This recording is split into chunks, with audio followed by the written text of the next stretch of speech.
প্রিয় দর্শক, আপনাদের সবাইকে স্বাগত জানাচ্ছি বৈশাখী নিয়মিত আয়োজন ইস্পাহানি মির্জাপুর জিরো আওয়ারে। আপনাদের সাথে আছি আমি তাসনিম মিতু। ইস্পাহানি মির্জাপুর জিরো আওয়ারে আজকে আমাদের আলোচনার বিষয় হলো কেমন হলো দুর্গোৎসব ও সমসাময়িক প্রসঙ্গ।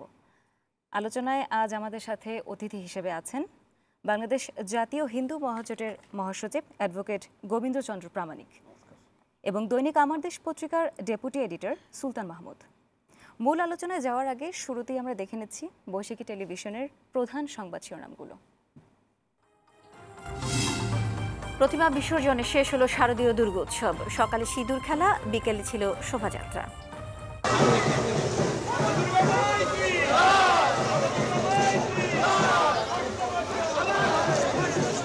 ছুটিতে ফাঁকা ঢাকায় আনন্দ মুখরতা। জাতিসংঘের অধিবেশনে যোগদান শেষে দেশে ফিরেছেন প্রধান উপদেষ্টা তারেক রহমানের নেতৃত্বে আগামী নির্বাচনে অংশ নেবে বিএনপি, জানালেন তার পররাষ্ট্র উপদেষ্টা। আওয়ামী লীগের পাচার করা অর্থ ফেরাতে ব্যর্থ অন্তর্বর্তী সরকার, মন্তব্য বিএনপি নেতা ফারুকের। সাংবাদিক লাঞ্ছনায় দায়ীদের বিরুদ্ধে ব্যবস্থা নেবে এনসিপি। বিসিবি নির্বাচনে আবারও নাটকীয়তা, অ্যাডহক কমিটি করতে ক্রীড়া উপদেষ্টার কাছে দাবি জানিয়েছেন মনোনয়ন প্রত্যাহার করা প্রার্থীরা। এবং বাধা উপেক্ষা করেও গাজা অভিমুখে সুমুদ ফ্লোটিলার নৌযান হামলার বিদেশি অভিযাত্রীকে আটক করেছে ইসরায়েল, বিশ্বজুড়ে নিন্দার ঝড়।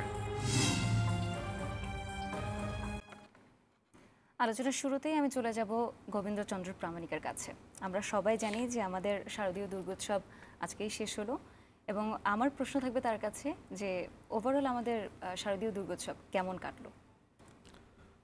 তো গত বছর 5ই আগস্টের পরে বাংলাদেশে তো একটা চরম অস্থিতিশীল পরিবেশ তৈরি হয়েছিল, বেশ কিছু আইন শৃঙ্খলা বাহিনী ছিল না। তো সেই বছরেই যতটা আশঙ্কা ছিল যে বাংলাদেশে একটা অরাজক পরিস্থিতি তৈরি হবে, বিশেষ করে পরাজিত রাজনৈতিক দল তারা এটাকে আরও বেশি, এবং পার্শ্ববর্তী দেশেরও একটা যারা অবস্থান করছে তারাও এটাকে নিয়ে নানাভাবে জল ঘোলা করার চেষ্টা করেছিল। তো গত বছরও যেমন ভালো ছিল, এবারও একটা আশঙ্কা ছিল প্রথম দিকে যে সামনে নির্বাচন, সেই নির্বাচনটাকে বানচাল করা, দেশের মধ্যে একটা অস্থিতিশীল পরিবেশ তৈরি করা। তাছাড়া মাইনরিটি ইস্যুটা একটা খুব সেন্সিটিভ ইস্যু, এটাকে নিয়ে দেশে বিদেশে রাজনীতি করা যায়, ফুটবলের মতো ব্যবহার করা যায়, সমস্ত কিছু।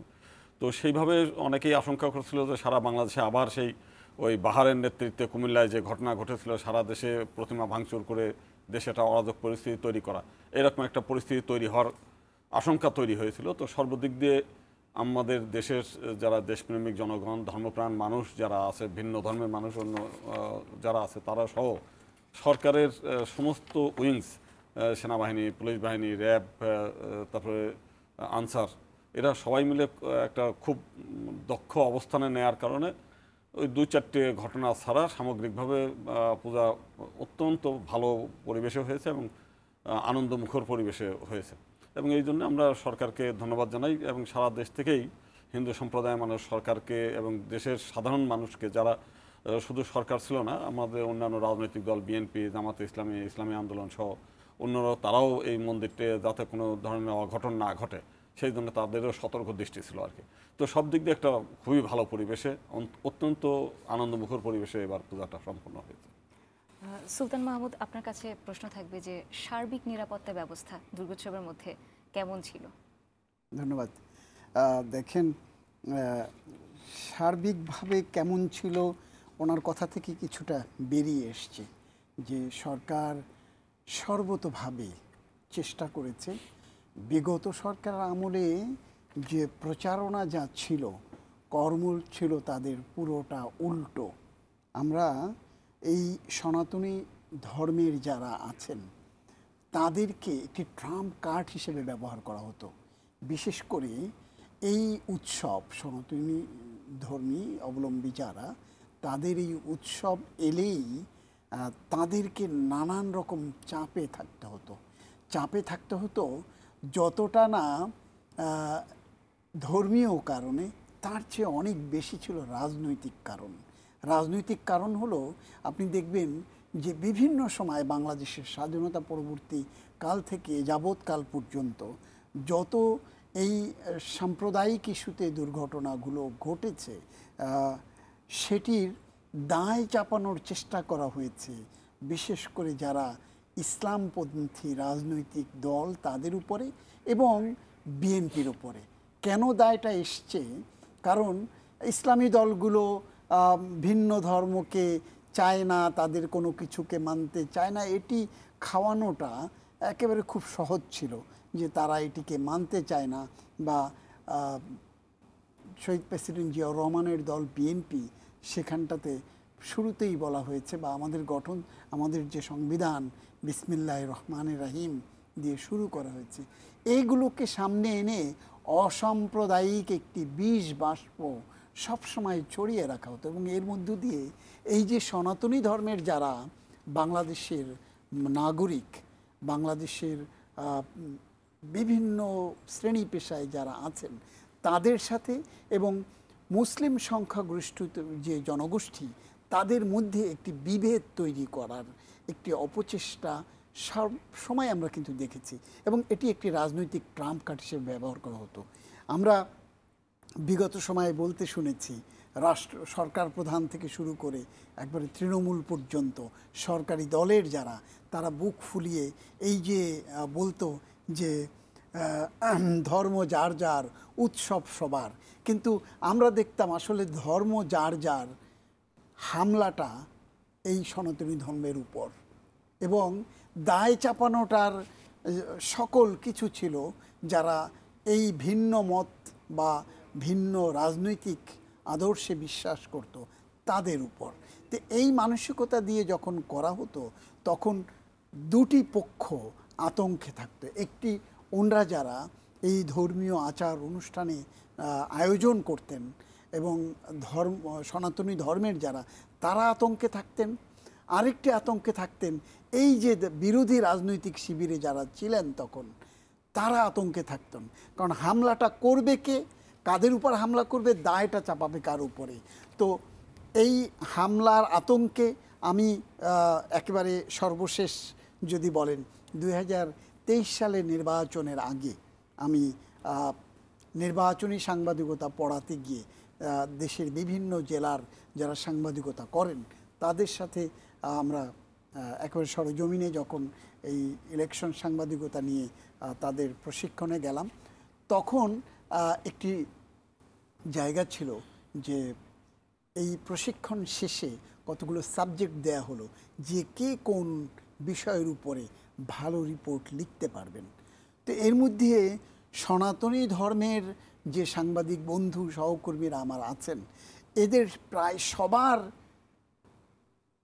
রিপোর্টিংয়ের বা প্রতিবেদনের যে প্রস্তাবিত হেডিং ছিল বা লক্ষ্য ছিল, সেটি হলো সনাতনী ধর্মের যারা, তাদের উপর হামলা মামলা, তাদের নির্যাতন নিপীড়ন, সেগুলোর উপরে।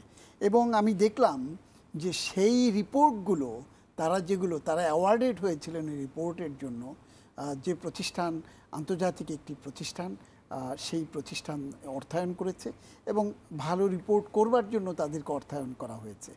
তো তারা যে রিপোর্টগুলো দিলেন, সেই রিপোর্টগুলোর পুরোটা জুড়েই ছিল এই সনাতন ধর্মীদের উপর নির্বাচন এলে আরেকটা হলো এই উৎসবের সময় নির্বাচন এলে যাতে সনাতন ধর্মীরা বের না হতে পারে, নির্বাচনের আগের রাতে মহড়া দিয়ে তাদেরকে বিভিন্ন রকম হামলা হুমকি ধামকি দেয়া, এবং পরের দিন সকালে সেটি ওই ক্ষমতাসীন রাজনৈতিক দল যারা, তারা প্রচার করত যে এই যে হিন্দু সম্প্রদায়ের উপরে হামলা করেছে যারা নির্বাচন চায় না, বানচাল করতে চায় তারা, এরকম রিপোর্টগুলো আসলো।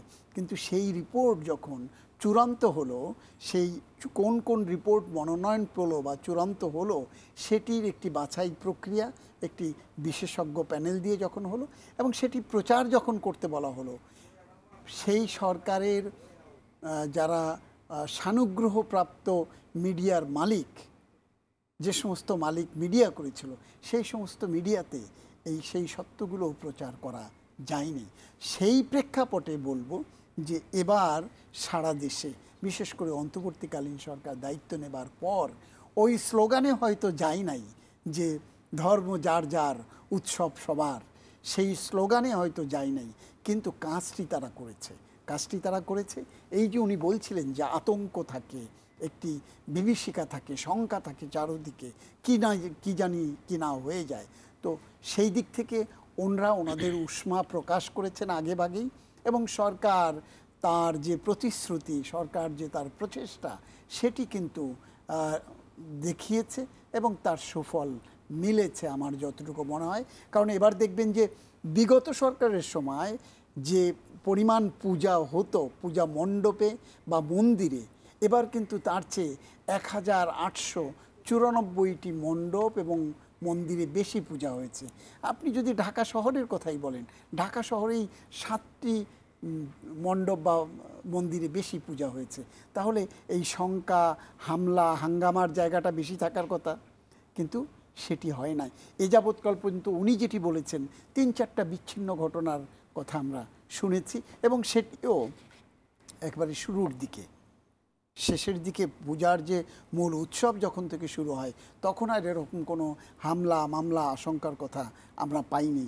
যদি 23 সালের কথা বলেন, নির্বাচিত সরকারের সময়, তখনকার যে পুলিশ ছিল, সরকারের আজ্ঞাবহ পুলিশ, সেই পুলিশ এবং গণমাধ্যম যে সংবাদ প্রকাশ করতে পারেনি, সত্য তথ্যটি প্রচার করতে পারেনি, তখনকার সময়েও সর্বশেষ যে 23 সালের পূজা যখন হলো, তখন কিন্তু এই শারদীয় দুর্গোৎসব, তখনও 35টি ঘটনা আইজিপি বলেছিল যে সারা দেশে দুর্গোৎসবে 35টি ঘটনা ঘটেছে, হামলার ঘটনা ঘটেছে। তো আমি বলবো যে সেই তুলনায় অন্তর্বর্তীকালীন সরকার যথেষ্ট আপনার আইনশৃঙ্খলা পরিস্থিতি নিয়ন্ত্রণে রাখতে পেরেছে, এবং ধর্মীয় যারা আমাদের এখানে সনাতন ধর্মের যারা এই উৎসব পালন করেন, তাদেরকে সব রকম সহযোগিতা দিয়েছে বলে আমি মনে করি, এবং উনি যেটি বললেন যে ওনারা সন্তুষ্ট। তো এটি তবে একটি সাফল্য। আমরা এর মাঝে আরেকটা কথা শুনেছি, যেটা হচ্ছে বাংলাদেশের দুর্গাপুজোকে ঘিরে আইন শৃঙ্খলার একটা অবনতির চেষ্টা চলেছে, যেটা স্বরাষ্ট্র উপদেষ্টা নিজে বলেছেন। মানে এটা ঠিক কোন দৃষ্টিকোণ থেকে সে বলতে পারেন? আমরা শুনলাম আপনাদের কাছ থেকে যে সবকিছু খুব সুন্দর ছিল, খুব সহায়কভাবে সবকিছু হয়েছে সব দিক থেকেই। তাহলে এই যে একটা আশঙ্কা, এটা কেন তার মধ্যে আসলো? দেখেন, কেন এসছে বলতে কতগুলো ঘটনা ধারাবাহিকভাবে আসতে থাকে। তো এই শঙ্কার যে জায়গাটা, এটি হলো উনি যেটি বলেছেন যে পতিত শক্তি, পতিত যে রাজনৈতিক দল, তারা তাদের কিছু সংখ্যক নেতা কর্মী, একেবারে উচ্চ পর্যায়ের যারা, সেই দলের প্রধান এবং তার আষ্টেপৃষ্ঠে যারা ছিল, তারা পার্শ্ববর্তী দেশে আশ্রয় নিয়েছে, এবং তাদের নেতাকর্মীরা হাজার হাজার লাখ লাখ নেতাকর্মী কিন্তু রয়ে গেছে। এবং আমরা হর হামেশাই নানান হুঙ্কার, গুহার ভেতর থেকে যেরকম হুঙ্কার আসে, সেরকম গুহার ভেতর থেকে কখনো বা লুকোচুরি করে, যেটা আগের সরকারের সময় জামায়াত ইসলামী নিষিদ্ধ ছিল, তার রাজনীতি নিষিদ্ধ ছিল, তখন জামায়াত ইসলামী বা বিভিন্ন ইসলামী সংগঠন, হিজবুত তাহরির কথা যদি বলেন, তারা যেভাবে চোরাগুপ্তা এসে রাজপথে তাদের যে অস্তিত্ব জাহির করত, এখন সেই পতিত শক্তি নানানভাবে তাদের অস্তিত্ব জাহির করবার জন্য যেটা করছে। তো তাদের ভিতর থেকে যে কোনো সময় একটি বিশৃঙ্খল ঘটনা ঘটতে পারে, কারণ তারা আইনশৃঙ্খলা পরিস্থিতির অবনতি ঘটাতে পারলে, এবং কোন অবনতি কখন, এই সেন্সিটিভ ইস্যু যেটি উনি বললেন যে খুবই স্পর্শকাতর বিষয়, ধর্মীয় জায়গায় এখানটাতে আঘাত লাগলে সবাই কিন্তু একত্রিত হয়ে যায়।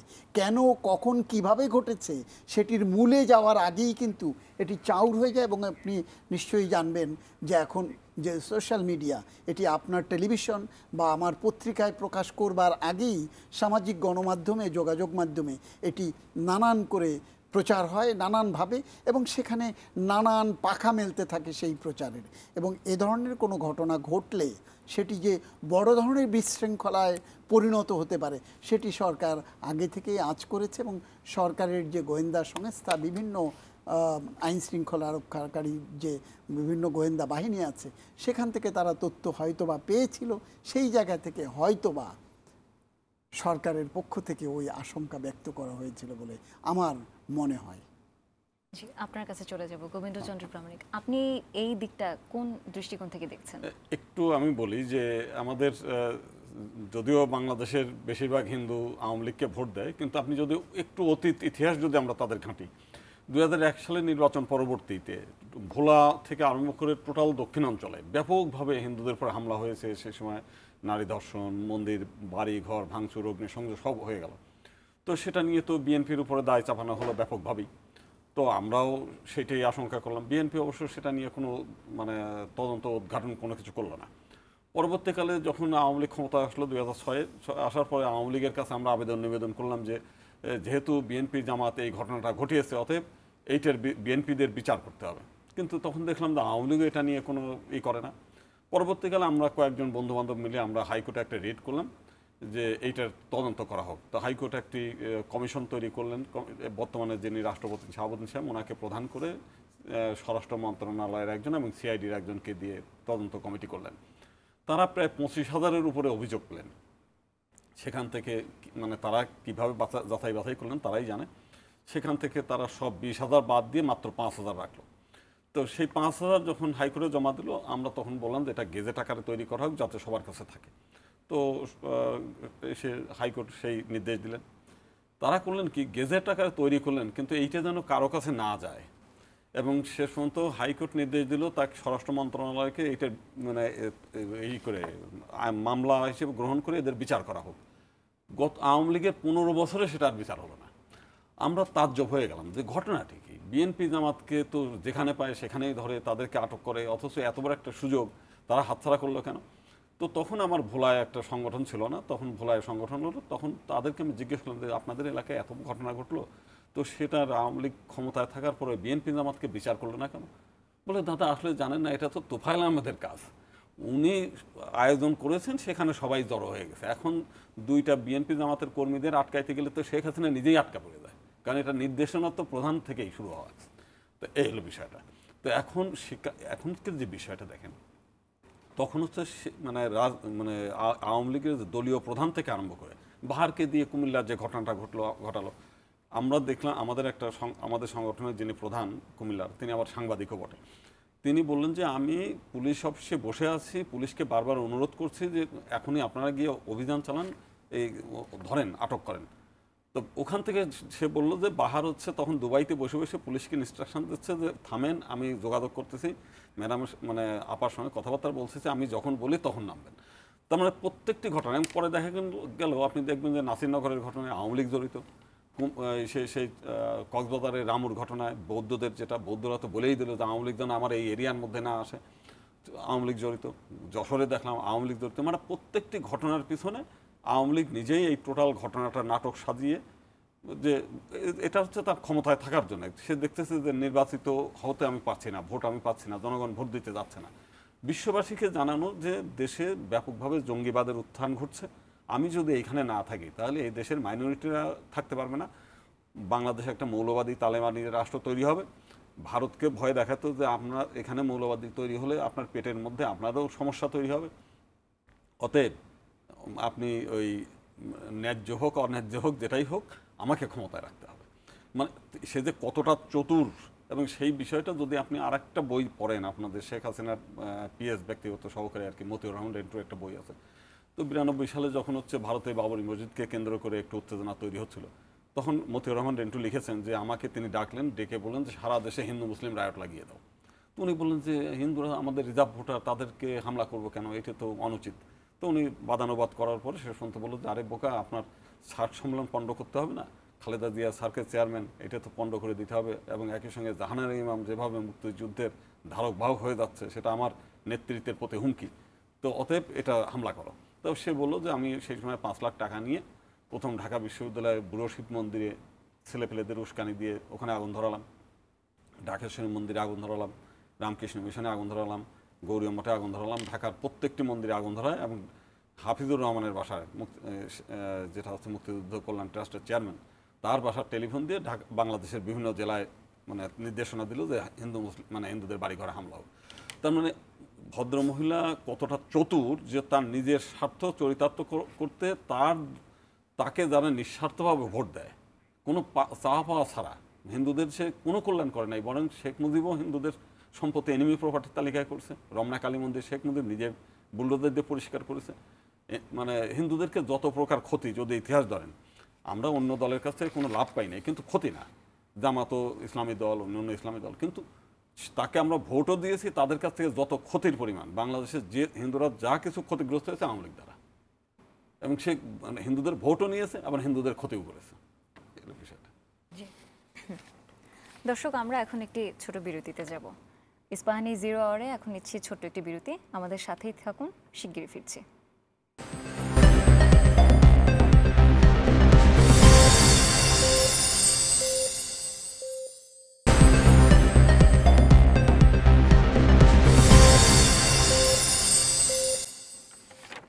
ইস্পাহানি 0 আওয়ারে আবারও স্বাগত জানাচ্ছি। আমরা এতক্ষণ শুনছিলাম পুজোর নানা ধরনের খবরাখবর এবং বিভিন্ন টাইপের আইন শৃঙ্খলা রক্ষাকারী যে আমাদের যেই জায়গাটা আছে সেখান থেকে আমরা বিভিন্ন আলোচনা করেছি। এখন আমরা একটু ভিন্ন ধর্মী আলোচনা করতে চাচ্ছি। আমরা জানি যে বর্তমানে খাগড়াছড়ি অশান্ত করার জন্য বিভিন্ন ধরনের কার্যক্রম এবং অনেক কিছুই চলছে। আমরা চলে যাব গৌতম দত্ত প্রামাণিকের কাছে। আপনার কাছে জানতে চাবো যে এই যে বর্তমানে খাগড়াছড়িতে যেটা হচ্ছে, এটা আসলে উদ্দেশ্য প্রণোদিত, নাকি এখানে কারো কোনো লাভ বা কিছু, মানে এটা কোনোভাবে অন্য কোনো দিক থেকে ইনফ্লুয়েন্সড কিনা? মানে পরিস্থিতি যা বোঝা যায়, যদিও একটা ধর্ষণ কাণ্ডকে কেন্দ্র করে এই ঘটনাগুলো ঘটছে, কিন্তু তাদের যে আচরণ সবকিছু মিলেই যে এটা ইন্ধনও আছে এবং এটা উদ্দেশ্য প্রণোদিত কিছু আছে, দেশীয় এবং আন্তর্জাতিক চক্রান্তও এর মধ্যে থাকা সম্ভাবনা রয়েছে আর কি। তো সব কিছু মিলে ওখানে যে আগ্রাসী এবং তাদের মানে এত পরিমাণ উত্তেজনা আমরা সৃষ্টি হওয়া দেখলাম, যে সেনাবাহিনীর উপরে চড়াও, তারপরে ওইখানে রাস্তাঘাট বন্ধ করে দেয়া, তারপরে ওখানকার পর্যটক যারা গিয়েছিল তারা যেভাবে বের করে আসা, সব কিছু মিলে মনে হচ্ছে যে একটা বড় ধরনের চক্রান্ত ওখানে বিরাজমান। জি, একই প্রশ্ন থাকবে সুলতান মাহমুদের কাছে। খাগড়াছড়ির বর্তমান যে সমসাময়িক বিষয়গুলো আপনি কোন দৃষ্টিকোণ থেকে দেখছেন? দেখেন, ওখানে একটি ঘটনা ঘটেছে, ঘটনাটি কতটা ঘটেছে সেটি এখন চিকিৎসকদের যে রিপোর্ট এবং সরকারের পক্ষ থেকে যেটি বলা হচ্ছে, সেটি যে অভিযোগটি আনা হয়েছিল যে কিশোরীকে বা স্কুল ফেরত যে মেয়েটিকে কেন্দ্র করে, সেই ঘটনাটি এখন যেটি সরকারের পক্ষ থেকে এবং স্থানীয় পর্যায় থেকে যে তথ্য বেরিয়ে আসছে, আসল ঘটনা তো আপনি আমি যাচাই করতে পারবো না। যারা যাচাই করেছে তাদের পক্ষ থেকে যে ঘটনার তথ্য বেরিয়ে এসছে, সেখান থেকে বলা হচ্ছে যে প্রচারটি চালানো হচ্ছিল সেটি আসলে এমন কিছু ঘটেনি, যে মেডিকেল রিপোর্ট বা অন্যান্য যে সিমটম সেটির কোনো নজির খুঁজে পাওয়া যায়নি। তাহলে কেন হঠাৎ করে এ ধরনের ঘটনাটা ঘটানো হলো? তার একটি কারণ আপনি দেখেন যে উনি বলছিলেন যে বাংলাদেশকে বিভিন্নভাবে অশান্ত করবার যে অপপ্রয়াস স্বাধীনতা পরবর্তী কাল থেকে বহুবার হয়েছে, এবং এই পাহাড়কে ঘিরে বাংলাদেশের স্বাধীনতা সার্বভৌমত্বকে বারবার হুমকির মুখে ফেলবার অপচেষ্টা চালানো হয়েছে। এখন আপনি দেখবেন যে পাহাড়কে অশান্ত করলে লাভ কার, ক্ষতি কার, সেটি যদি আপনি দেখতে চান, পাহাড় ঘিরে কোন দেশের অবস্থান, পাহাড়ের পাশ ঘিরে অবস্থানটা কোন দেশের, এবং এই যে সন্ত্রাসীদের এই যে মানে অরণ্য বা এই যে পাহাড়ের মধ্যে সন্ত্রাসীদের যে আস্তানা গাড়বার যে সুযোগ কারা করে দিয়েছে, এবং কোন দেশ থেকে অস্ত্র এবং গোলাবারুদ সরবরাহ করা হচ্ছে এবং কোন কোন অস্ত্র পাওয়া যাচ্ছে, সেটি যদি এমন হতো দেশীয় কারখানায় উৎপাদিত শর্ট গান বা পাইপ গান সেটি একটা, কিন্তু যে অস্ত্রগুলো পাওয়া যাচ্ছে সেটি অত্যাধুনিক অস্ত্র, যেটি হয়তো আমাদের অনেক সময় অনেক পুলিশের কাছে বা অনেক থানাতেও নাই, এরকম ভারী অস্ত্রও কিন্তু পাহাড় থেকে উদ্ধার করা হচ্ছে। তো এটি কেন করা হয়েছে? এবং উনি যেটি বললেন যে আমাদের পাহাড়ে যে অশান্ত পরিস্থিতি তৈরি করা হয়, পাহাড়ে যাতে কোনো বিশৃঙ্খলা তৈরি না হয়, সেজন্য সেনাবাহিনীকে ডিপ্লয় করা আছে সেখানটাতে। মূল লক্ষ্য হচ্ছে, দাবি আপনি যদি দেখেন, এই যে পাহাড়ি ছাত্র জনতা যে ব্যানারে করা হচ্ছে, তাদের পক্ষ থেকে যে দাবিটি করা হয়েছে সেটি হলো সেনাবাহিনীকে সরিয়ে নিতে হবে পাহাড় থেকে। কেন সেনাবাহিনীকে সরিয়ে নিতে হবে? সেই প্রশ্ন কি এসছে কখনো? কারা এই উস্কানিটা কারা দিচ্ছে? সেনাবাহিনী। আমার এখানটাতে সেনাবাহিনী সরিয়ে নিতে বলা হচ্ছে, হয়রাস পার্শ্ববর্তী দেশের পাহাড়ে সেনাবাহিনী, তাদের সেনাবাহিনীর মোতায়েন বা ব্যাপক সংখ্যক সেনাবাহিনী সেখানে মোতায়েন করা হচ্ছে। ঘটনাটা কি, কারণটা কি? হুঙ্কার কখন কোত্থেকে এসছে যে পাহাড়কে ছেড়ে দিতে হবে, পাহাড়িদের স্বাধীনতা দিতে লাগবে? চুন থেকে, পান থেকে চুন খসলেই পাহাড়ি উপজাতিদেরকে নিয়ে, এই যে আমার সনাতনী ধর্মীর যারা, তাদেরকে নিয়ে যেভাবে উস্কানিমূলক নানান তৎপরতা বিগত সরকার ক্ষমতায় থাকতে ছিল, বিগত সরকার ক্ষমতায় থাকতেই কিন্তু আবার এই পাহাড়কে ঘিরেও এরকম নানান ইস্যু সামনে ঠেলে আনা হয়েছে। এখন যেটি করা হচ্ছে সেটিরও মূল লক্ষ্য হচ্ছে বাংলাদেশের এই যে সরকার নির্বাচনমুখী হয়েছে, নির্বাচনের একটি দিনক্ষণ ঘোষণা করেছে, এখন যাতে নির্বাচনটি না হতে পারে এবং এই নির্বাচনে বিগত যে পতিত সরকার বা সরকারি দল তারা অংশ নিতে পারবে না। এটি তো এই জ্বালা সই কেমনে? হ্যাঁ, একটা ব্যাপার আছে না? তো এই যন্ত্রণা যদি আমাকে সইতে হয়, তাহলে তোমাকেও যন্ত্রণা বা তারও অধিক যন্ত্রণায় তোমাকে পড়তে লাগবে। তো আমি এখানটাতে না পারি, ওখানটাতে তো পারি। তো কারণ ওখানে কে কী কীভাবে আছে, আমি তো যে দেশ বা যে রাষ্ট্র আমার চারপাশ ঘিরে আছে, আমি তো সেখানতেই অবস্থান করছি এবং তাদের তো প্রত্যক্ষ পরোক্ষ সব রকম সহযোগিতা সমর্থন নিয়েই আমি গত 16 বছর ক্ষমতায় টিকেছিলাম। এখন যেহেতু ক্ষমতায় নেই, কিন্তু তাদের আশ্রয় প্রশ্রয়ে তো আছি। তো তাদেরকে দিয়ে এখন কিভাবে আমার পাহাড়কে অশান্ত করা যায়, আমার পাহাড়ি জনগোষ্ঠী যারা, আমি যেটি বলতে চাই, বাংলাদেশের 55,598 বর্গ কিলোমিটারের মধ্যে যে যেখানে যেভাবে আছে, এই স্বাধীন বাংলাদেশের সবার সমান অধিকার। এখানটাতে কে মুসলিম, কে হিন্দু, কে বৌদ্ধ, কে মারমা, কে উখি, কে টিপরা, এদের কারো কিন্তু কোনো বিভেদ নাই। আমরা একসাথে একই অধিকার, একই সম অধিকারের জায়গায় আমরা আছি। তো সেই জায়গা থেকে কিভাবে বিভ্রান্ত করা যায়, কিভাবে বিশ্ব সভায় বাংলাদেশের অশান্ত পরিস্থিতি বা যাদেরকে বলা হয় সংখ্যালঘু সম্প্রদায়, তাদেরকে কিভাবে বলির পাঠা বানানো যায় এবং সেটির বিশ্বের বুকে সেই বিষ বাষ্প ছড়িয়ে বিশ্ব থেকে যত রকম আন্তর্জাতিক অঙ্গন থেকে যত রকম সহযোগিতা, সম্প্রীতি, সৌহার্দ্য, বিনিয়োগ বা আর্থিক সহযোগিতা, বাণিজ্যিক সহযোগিতা আছে, সেগুলোকে কিভাবে রহিত করা যায়, সেই প্রচেষ্টারই একটি অংশ আবার পাহাড়কে অশান্ত করবার জন্য। আর নয় দেখেন, সেনাবাহিনীর উপরে যেভাবে আক্রমণ করা হয়েছে, আমি সেদিনকেই শুনছিলাম যে ঘটনাকে কেন্দ্র করে এই আন্দোলন সংগ্রাম হলো, সেখানে পাহাড়িদের ঘর বাড়ি জ্বালিয়ে দিয়েছে কারা? সেই পাহাড়ি তাদের প্রত্যেকের যাদের ঘর বাড়ি জ্বালিয়ে দিয়েছে, তাদের সাথে গণমাধ্যম কর্মীরা যখন কথা বলতে গিয়েছে, তারা বলেছে যে এখানটাতে যাদের আমাদের পাহাড়িদের যে সংগঠন, সেই সংগঠনের সাথে বা সমতলের যারা, তাদের মধ্যে কোনো বিভেদ যখন একটা তৈরি করা হয়েছে অভিযোগ এনে, তখন এই দুই গ্রুপের কেউ কিন্তু ভাঙে নাই। ভেঙেছে কারা? একটি তৃতীয় পক্ষ এসে হঠাৎ করে বাড়িঘরে হামলা করেছে, আগুন দিয়ে জ্বালিয়ে দিয়েছে। অতএব এই দায় কিন্তু না পাহাড়িদের উপরে গেছে, না সমতলের বা যারা সেনাবাহিনী, আইনশৃঙ্খলা রক্ষাকারী বাহিনীতে আছেন, তাদের উপরে কিন্তু এই ক্ষতিগ্রস্ত পাহাড়ের জনগণ, তাদের উপরে দায় চাপায়নি। ওই তৃতীয় পক্ষটা কারা, সরকার কিন্তু খুঁজে বের করবার চেষ্টা চালাচ্ছে। এবং এই যে ইউপিডিএফ, এই ইউপিডিএফের ফান্ডিংটা কোত্থেকে হয়? ইউপিডিএফ আবার ভেতরে থেকেই হুমকি দিয়েছে যে যদি সেনাবাহিনীকে সরিয়ে না নেওয়া হয়, তারপর তারা 8 দফা দাবি দিয়েছে, যে দাবিগুলো বাংলাদেশের স্বাধীনতা, সার্বভৌমত্ব, আইন, সুষ্ঠু সুন্দর আইন শৃঙ্খলা পরিস্থিতির টোটালটাই পরিপন্থী।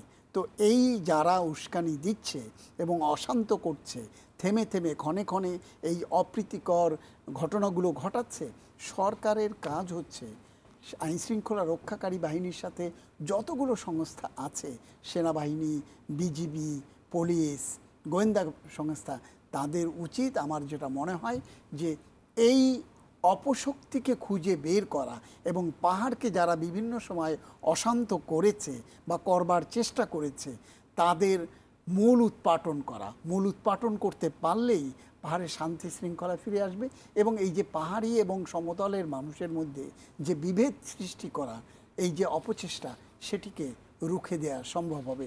যদিও অন্তর্বর্তীকালীন এই সরকারের পক্ষে সেটি কতটা সহজ বা সম্ভব হবে সেটি দেখবার বিষয়, কারণ এই সরকার একটি নির্দিষ্ট মেয়াদের জন্য এসেছে এবং মেয়াদ ইতোমধ্যে ঘোষণা করেছে নির্বাচন আগামী বছরের মধ্য ফেব্রুয়ারির মধ্যে তারা নির্বাচন শেষ করে চলে যেতে চায়। তো এই সরকার যদি শুরুটা করে দিয়ে যায়, আমি মনে করতে চাই আগামীতে যারাই সরকারে আসবে তারা এই শুরু থেকে তারা আগামী পথ চলা শুরু করবে এবং কারা এই দেশের স্বাধীনতা সার্বভৌমত্বকে ভুলুণ্ঠিত করতে চায় তাদেরকে সমূলে উৎপাটন করতে পারবে। জি, ধন্যবাদ আপনাকে। এখন আমি আরেকটি প্রশ্নে চলে যাচ্ছি। এই প্রশ্নটি করতে চাচ্ছি গোবিন্দচন্দ্র প্রামাণিককে।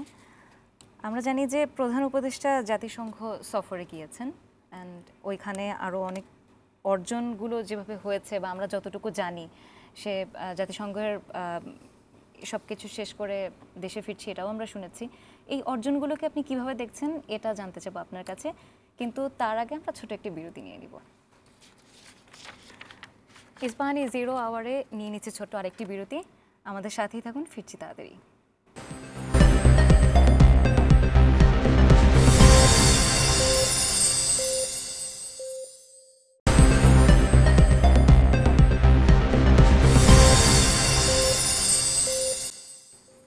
ইস্পাহানি মির্জাপুর 0 আওয়ারে সবাইকে আবারও স্বাগত জানাচ্ছি।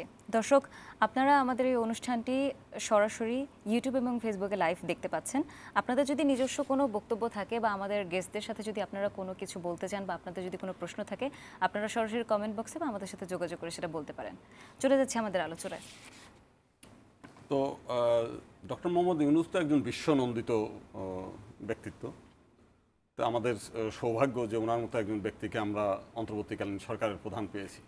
উনি যেখানে যান কোথাও খালি হাতে ফেরেন না এবং বিশ্ব যারা নেতা আছেন তারা অত্যন্ত সমীহের সঙ্গেই দেখেন, তাকে সম্মানের চোখেই দেখেন এবং সবসময় কিছু না কিছু হাতে নিয়ে আসবেন। আমরা সেটাই প্রত্যাশা করি এবং সেই ধরনের সাফল্যের খবর আমরা কিছুটা পেয়েছি। বরং এই সাফল্যের ঈর্ষান্বিত হয়ে আমরা পার্শ্ববর্তী দেশে দেখলাম যে ওখানে দুর্গা প্রতিমার যে অসুর, তাকে অসুর হিসেবে চিহ্নিত করেছে। মানে আমাদের সাফল্যটাকে তারা খুব ঈর্ষান্বিত আর কি। তো এইটি কিন্তু শুধুমাত্র ডক্টর মোহাম্মদ ইউনূস আমাদের দেশের তিনি প্রধান উপদেষ্টা, তিনি আমাদের দেশের নেতা, তার বিরুদ্ধে কোনো ক্ষোভ থাকলে কিছু হলে সেটা আমার দেশের জনগণ সেটা বলবে। তো আমরা বিভিন্ন দেশে, আমরা তো যেমন ভারতের মাননীয় প্রধানমন্ত্রীকে নিয়ে আমরা এখানে কোনো কুশপুতলিকাও দাহ করি না, তারকে অসম্মানজনক কোনো কিছু করি না। এটা প্রতিবেশীর সঙ্গে প্রতিবেশীর যে সম্পর্ক, যে শালীনতা বজায় রাখা, যে সম্মানবোধ বজায় রাখা, যে নীতির আদর্শ নিয়ে চলা, সেটা কিন্তু মানে লঙ্ঘন করেছে তারা। সবচেয়ে বড় যে বিষয় যে সারা পৃথিবীর সমগ্র হিন্দু সমাজের ধর্মীয় অনুভূতিতে আঘাত এটা। এবং আমরা মনে করি যে ভারতের যারা ধর্মপ্রাণ সরকার বলতে চায় তাদের প্রথমেই উচিত ছিল যে এটাকে বন্ধ করে দেয়া। তা বন্ধ না করে এই জিনিসটা, এবং ভারতের যারা সাধারণ হিন্দু ধর্মপ্রাণ ছিল তাদেরও উচিত ছিল যে ওইখানে বন্ধ করা অথবা লিগ্যাল অ্যাকশানে যাওয়া। কিন্তু সেইটা আমরা দেখি না। এটা আমাদের জন্য দুর্ভাগ্য। আমরা বলতে চাই যে আমরা ধর্মপ্রাণ মানুষ, আমরা ধার্মিক, অথচ আমাদের ধর্মকে তুচ্ছ তাচ্ছিল্য করে, অবজ্ঞা করে, হেলাফেলা করে একটা অসুর বানাচ্ছে, যে অসুরেরও পূজা হয়। তো এইগুলো করা তো হিন্দুদের ধর্মীয় অনুভূতিতে আঘাত। ভারত একটা হিন্দু প্রধান দেশ, তো সেখানে সংখ্যাগরিষ্ঠ মানুষদের ধর্মীয় অনুভূতিতে আঘাত করে সেই সরকারও তো দায়িত্বহীনতার পরিচয় দিয়েছে। তো সেই জন্য আমরা মনে করি যে আমাদের উচিত হবে যে তাদের মানে ওই ভারতবাসী যারা আছে, তাদের মধ্যেও তো সবাই এই ধরনের দুষ্টকে সমর্থন করে না। যারা মানে সুশীল সমাজ আছে, ভালো মানুষ আছে, ধার্মিক আছে, উচিত হচ্ছে যারা এই ঘটনাগুলো ঘটিয়েছে, বিশেষ করে মুর্শিদাবাদের দুটো পূজা মণ্ডপে, তাদের বিরুদ্ধে লিগ্যাল অ্যাকশনে যাওয়া, তাদের বিরুদ্ধে ধর্ম অবমাননার মামলা তৈরি করা এবং সরকারের পক্ষ থেকে এই ব্যাপারে ব্যবস্থা নেওয়া। আর আমরা আমাদের যিনি প্রধান ডক্টর মোহাম্মদ ইউনূস, উনি আসবেন। আমরা সামনে নির্বাচনের জন্য উনিও ঘোষণা দিয়েছেন, নির্বাচনের প্রস্তুতি সবাই চলছে। বাংলাদেশে একটা নির্বাচনের একটা আবহাওয়া তৈরি হচ্ছে। তো সেই দিকে উনিও ঘোষণা করেছেন যে ফেব্রুয়ারিতে নির্বাচন দেবেন এবং আমরা আশা করছি, সেই আশা নিয়েই বসে আছি। জি, আরেকটি প্রশ্ন ছিল আপনার কাছে। এই দেশের নাগরিক তো সবাই আমরা, সো বিগত সরকার যে হিন্দু কার্ড খেলার চেষ্টা করেছে, যেটা আমরা দেখতে পাচ্ছি যে প্রতিবেশী দেশরাও একই কার্ড খেলছে, আপনাদের এক্ষেত্রে কি করণীয় বলে ভাবছেন? আমরা শুনে এই বিষয়টা নিয়ে আমরা বহুবারই বলেছি যে এই নির্বাচনী কার্ড একেবারেই বন্ধ করে দেওয়া সম্ভব যদি সেপারেট ইলেকটোরেট সিস্টেমটা করা যায়। তাহলে পরে বাংলাদেশের এই যারা ফ্যাসিবাদ ওরাও ব্যবহার করতে পারবে না হিন্দুদেরকে, এবং পার্শ্ববর্তী দেশ সহ অন্যরা যারা এটাকে নিয়ে ফুটবল খেলে, গোল করার কাজে ব্যবহার করে মাইনরিটিদের, সেই সুযোগটা পেত না। কিন্তু আমাদের রাজনীতিবিদরা কেন যেন এই দিকটা আবার এড়িয়ে যায়। তাতে হয় কি, কিছু হিন্দু সংখ্যালঘু সম্প্রদায়ের কিছু লোক পার্লামেন্টে কিংবা অন্য জায়গায় প্রতিনিধিত্ব পাবে, কিন্তু অন্যের খেলার সামগ্রী হবে না। তো সেই কারণে আমরা যেটা চাই যে আমাদেরকে সর্বক্ষেত্রে সংরক্ষিত আসন এবং পৃথক নির্বাচন যদি করে দেওয়া হয় এবং এটা দেওয়া হোক, তাহলে চিরজীবনের মতো এই যে সংখ্যালঘু কার্ড কিংবা মাইনরিটিদেরকে বিভিন্ন কাজে ব্যবহার করা, ফুটবল হিসেবে ব্যবহার করা, নিজেদের ক্ষমতায় রাখার জন্য ব্যবহার করা, এই দুরভিসন্ধি থেকে, এই দুষ্ট চিন্তা থেকে সবাই সরে যেতে বাধ্য হবে। এর সাথে আমি আরেকটি জিনিস যোগ করতে চাচ্ছি, সেটা হচ্ছে আমরা জানি যে বর্তমান সময়ে এআই বা সোশ্যাল মিডিয়াতে গুজবের প্রবণতা খুব বেশি, যেটা যাচাই বাছাই করা আমাদের পক্ষে সম্ভব হয় না। দেখা যায় বিভিন্নভাবে গুজব ছড়িয়ে যাচ্ছে, যারা আমাদের সংখ্যালঘু আছেন তারা সেটাকেই বিশ্বাস করে দেখা যায় যে বিভিন্ন সমস্যা তৈরি করছেন। সেটা কিভাবে দেখছেন? এটা কিভাবে ঠিক করা যায়? দুটো ভাবে সমাধান করা যায়। একটা হচ্ছে পুলিশের তরফ থেকে একটা বিশেষ শাখা তৈরি করে প্রত্যেকটি থানায় থানায় তাদেরকে দায়িত্ব দেওয়া যে সেই এলাকায় যারা ফেসবুক ব্যবহার করে, বিশেষ করে সবাই কিন্তু এই দুষ্টমি করে না, কিছু সংখ্যক, সেগুলো নজরদারি করা। আর সমগ্র বাংলাদেশেই মানে ছোট ছোট মানে গ্রাম সভা মতো করা, যে হিন্দু মুসলিম মিলেই যে তারা একটা কমিটি করবে, যে যদি কোনো এই গুজবের ব্যাপার হয় সঙ্গে সঙ্গে ওই বলতে হবে যে তোমরা এই উত্তেজনাকর কোনো পরিস্থিতি তৈরি করার আগে আমাদের এই গ্রামের যিনি একটা ছোট টিম থাকবে তাদের কাছে আগে অবহিত করতে হবে। তা না করে অতিরিক্তভাবে যারা উচ্ছৃঙ্খলা তৈরি করবে তার বিচার ওই গ্রাম সভা কিংবা ওই ইউনিট সভা তারা করতে পারবে। এরকম একটা সরকার যদি কোনো ভূমিকা রাখে তাহলে পরে এটা করা সম্ভব হবে। দুটো, পুলিশেরও ভূমিকা থাকতে হবে, যে পুলিশ যেন সঙ্গে সঙ্গে ওই ফেসবুক যিনি ব্যবহার করেন তার চিরজীবনের যেন, এখন তো আইডি দিয়ে খুলতে হয়, আইডি এবং ফোন নাম্বার, সে আর মানে ফোন নাম্বার ব্যবহার করতে পারবে না, ভবিষ্যতে কোনো ফেসবুক খুলতে পারবে না। এইটা একটা যদি জারি করে দেয় তাহলে অনেকেই সতর্ক হবে এবং এই ব্যাপারগুলো তো তারা আর আমি মনে হয় করবে না আর। তবে অন্য দেশ থেকে আবার করে, এইগুলো করার জন্য মানে বাংলাদেশের যে গেটওয়ে সেটা বন্ধ করে দিতে হবে যাতে বাইরে থেকে এইগুলো না আসে। জি জি, ধন্যবাদ আপনাকে। চলে যাচ্ছি সুলতান মাহমুদের কাছে। আমরা জানি আমাদের সমসাময়িক বিষয়গুলোর মধ্যে আরেকটি গুরুত্বপূর্ণ বিষয় হলো রোহিঙ্গা ইস্যু, যেটি অনেক দিন ধরেই চলে আসছে। রোহিঙ্গা ইস্যু প্রত্যাবর্তন করা এবং কি করা যায় এই ক্ষেত্রে একটু জানতে চাচ্ছিলাম আপনার কাছে, মানে বর্তমান রোহিঙ্গা ইস্যু নিয়ে আপনার বক্তব্য জানতে চাচ্ছি। রোহিঙ্গা ইস্যুটি আপনি যদি বলেন, রোহিঙ্গা এটি আরেকটি ট্রাম্প কার্ড ছিল বিগত সরকারের রোহিঙ্গাদেরকে।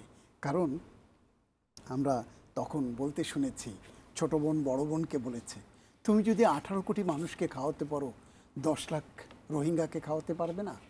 তো সেই 10 লাখ রোহিঙ্গাকে খাওয়ানোর জন্য বাংলাদেশের বর্ডার খুলে দিয়ে রোহিঙ্গাদের ইনভাইট করে, এবং ডক্টর ইউনূস নোবেল পুরস্কার পেয়েছে, তো আমি কেন নয়?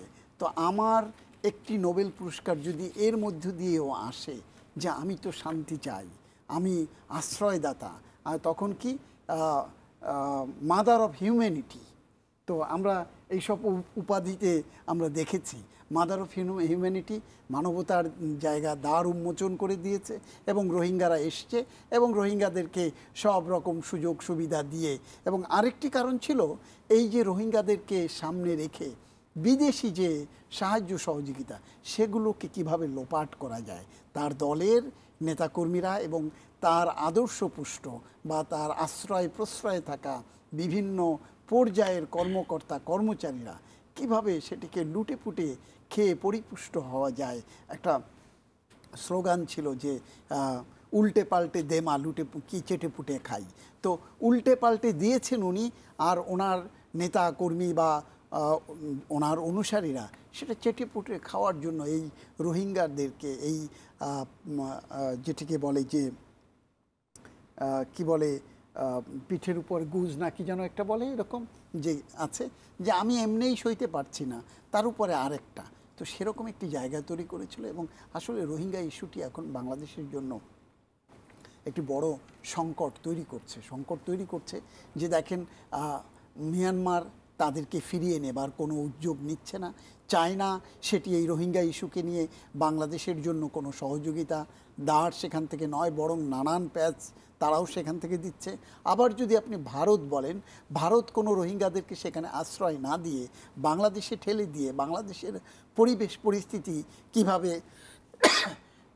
দুঃখিত কিভাবে আরও উস্কানিমূলক দেয়া যায়। এবং আপনি দেখেন এই রোহিঙ্গারা নির্দিষ্ট সীমার ভিতরে থেকে যত রকম মাদক, যত রকম চোরাচালানি, যত রকম অপরাধ সব কিছুতে জড়িয়ে পড়েছে। এবং এই রোহিঙ্গারা বাংলাদেশের লোকালয়ে এসে নানান আইনশৃঙ্খলা রক্ষাকারী বাহিনী সহ অপরাধী যারা নানান স্বার্থে তারা সেখান থেকে এই রোহিঙ্গা নারীদেরকে বের করে দিয়ে, রোহিঙ্গা পুরুষদেরকে বের করে দিয়ে তাদেরকে পাসপোর্ট দিয়ে, বাংলাদেশের পাসপোর্ট দিয়ে বিদেশে পাচার করে বাংলাদেশের ভাবমূর্তি ক্ষুণ্ণ করছে। তো এই জায়গা থেকে বেরিয়ে আসতে হবে।